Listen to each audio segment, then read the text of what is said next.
People say I try too hard. People say I come off really awkward. I get dirty thoughts about you. They get worse when I'm without you. Does that mean that I'm going to hell? Or are you thinking them as well? Whoa. When I'm lonely, all the corners of my mind start racing.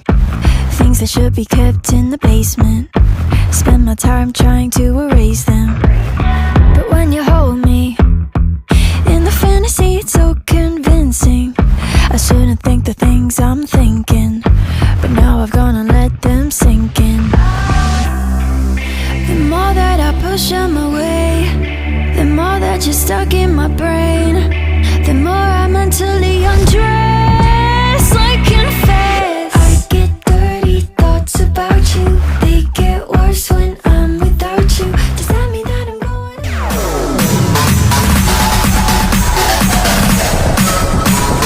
TikTok, don't stop.